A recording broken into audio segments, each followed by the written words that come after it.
Hello, beautiful people. The new update for War Thunder called Spearhead has just been released. I will in this video mention some of the changes for the battle ratings and game modes I play myself, namely World War II up to early Cold War in mixed battle settings. Hope you enjoy. Starting out with a great general update to the game I'm sure most will appreciate. We can now pick the country of origin for a vehicle in the tech tree if you had set vehicle unlocked as the shown nation flag. What you do is go to the right corner of the nation UI and click on the cogwheel. From here pick your country and change it to whatever you have currently unlocked. You can also change how the flag and text appear on the nation UI. This change is not just for you, but also in battles you will now be able to see it. It will cause some confusion for sure, but I believe it is a great change. But you can pick for instance Taiwan instead of China, but we can't have 1.5 billion Chinese go ham on Gaijin. Besides, it would of course hurt Gaijin's profit too, so you can pick which of the two is the reason why we can't have the Taiwanese flag. But best of all, finally I can remove the eyesore that is Sweden and pick my country of origin, glorious Denmark.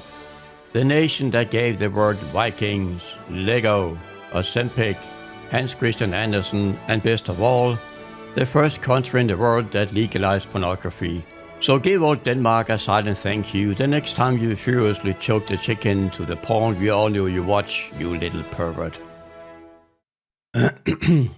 Anyhow, there's also some new profile frames for profile icons. Some can be obtained by in-game tasks, while others can be bought for golden eagles. Have to love those microtransactions, not. You can now also hide the squadron tag when in a hangar and in battles. You can find it in the privacy settings under options.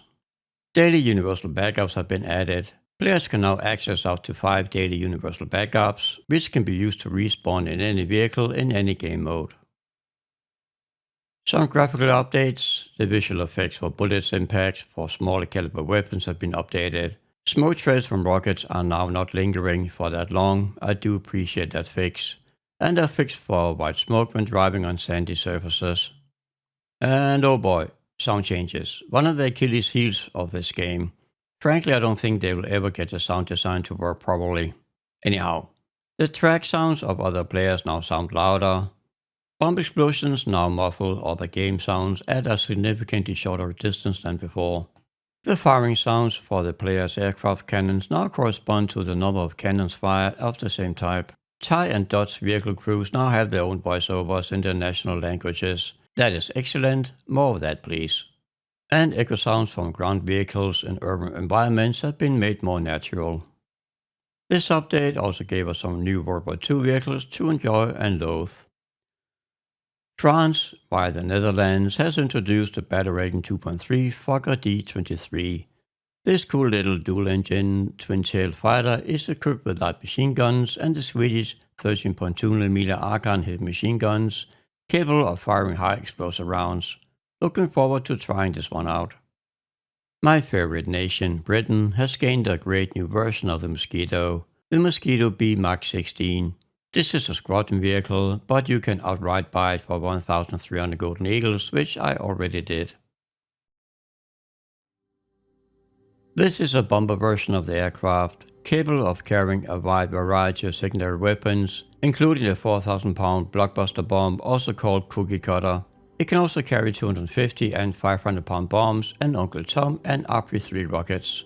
The downside being it does not carry any offensive and defensive armaments. Instead of the guns in the nose, it has a glass section where there's room for the bombardier, which also means that this Mosquito comes with a bomb aiming sight.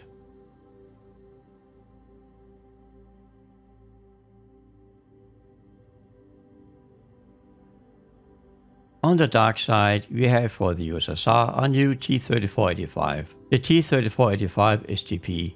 Because why not? We already have 2 million of them, why not make it 2,000,001?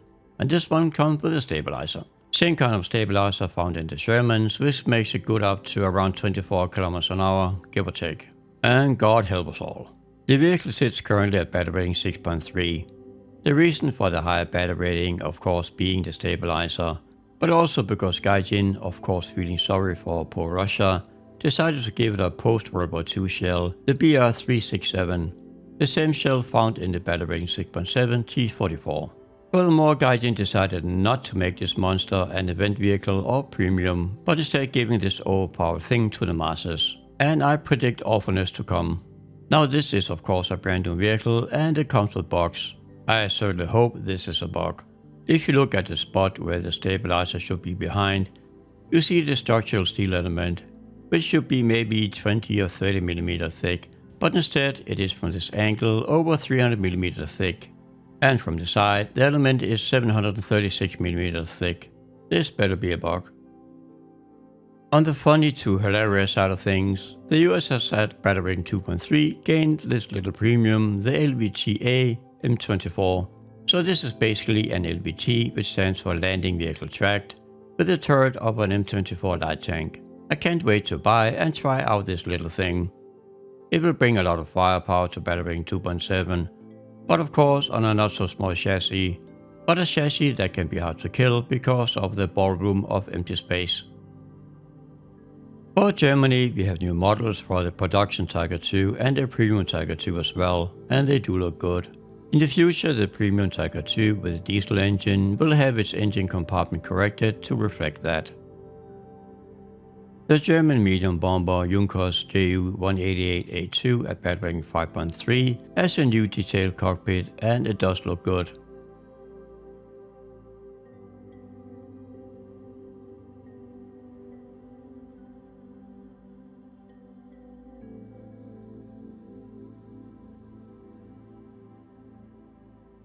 Two new locations, Stalingrad and the Carpathians, have been visually updated and, according to Gaijin, without significant changes to gameplay. Eastern Europe and Kazun have also received some updates. Let's hope for the better. There has also been some changes to newbie battles for Air Realistic. Not really sure what that means, as in I wish they would have mentioned battle ratings instead of this vague wording. Anyhow, airfields cannot be destroyed anymore, and there are now 4 instead of 3 bases to bomb, and they now respawn. Furthermore, tanks have been replaced by APCs, so the poor little fighter aircraft can now also destroy them, since the fighters were apparently not being dominant enough, leaving the dedicated ground pounders with even less targets to destroy. Wall of Text crits you for 200. The Ardennes and Winter Ardennes maps have received a number of changes, including removal of trenches, which I don't understand. The trenches served as hindering movement, which is a good thing, but they were removed because of that reason, which makes no sense to me. But I guess the faster the Sweat Lords and ADHD machine gun right after spawn shooting crowds gets killed, the better. The already very good long Japanese 75mm gun, found on a number of Japanese World War II tanks, has become more accurate, which I'm looking forward to test. And speaking of the nation that gave us anime and tentacle porn, the Japanese Shiri went from Battle Rating 5.0 to 5.7. Gaijin changed the autoloader from the 2-shell first stage 3.3 second reloading and then a longer reloading replenishment stage to a 16-shell first stage autoloader with a 4.5 second reload. The chassis mounted 37mm Type 94 APHC shell has been replaced with a Type 1 APHC, which gives it a bit more armor pen. It went from 46 to 57mm pen at 10 meters. It also got a high explosive shell, but with limited filler due to the caliber. Furthermore, a 6th crew member has been added. So if you're not being murdered by a Tiger II, IS-2 or T-34 US Heavy Tank you will now meet in a constant full up tier, you can now enjoy your 6th crew member. Good for you. The French Battle Rating 6.0 CA Lorraine tank destroyer has received a number of changes. Upper front plate went from 50 to 60mm. The vehicle mass has been increased from 25 to 32.9 tons. Maximum engine power has been reduced from 685 to 600 horsepower. Transmission gear ratios have been changed. Gun elevation and traverse have been slightly changed, and the gunner optics have received some more zoom. So overall, a large mobility nerf and some minor improvements. On the brighter side, the ELC BIS light tank is finally a light tank. It only took Gaijin 3 years to figure out that ELC, which means Engin Léger de Combat in French, meaning light combat vehicle, is not a tank destroyer. Good for you, Gaijin. By the way, the ELC did gain the scouting ability, but it can for some reason not use artillery, which I hope is just a bug. And while you're at it, Gaijin, for fuck's sake, make the British tank destroyer, the Avenger, a tank destroyer and not a medium tank as it is right now.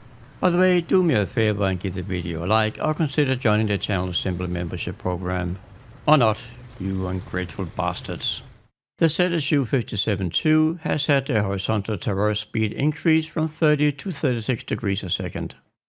The British heavy boy Churchill 7 has had its weight increase from 41.5 to 42.2 tons. The KV-1E had its frontal armor center section increased from 40 to 70 millimeters. I suppose that was a bug fix. The German KV-1C has also received said armor fix and has received a nerf, which I guess is also a bug fix. The thickness of parts above and below the gun mantlet had been decreased from 105 to 70 millimeters.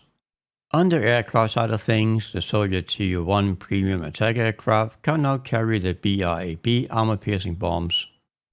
A number of Mosquitoes have had their ammo count for the 7.7mm Browning machine guns increased from 500 to 750 rounds, some more Daka.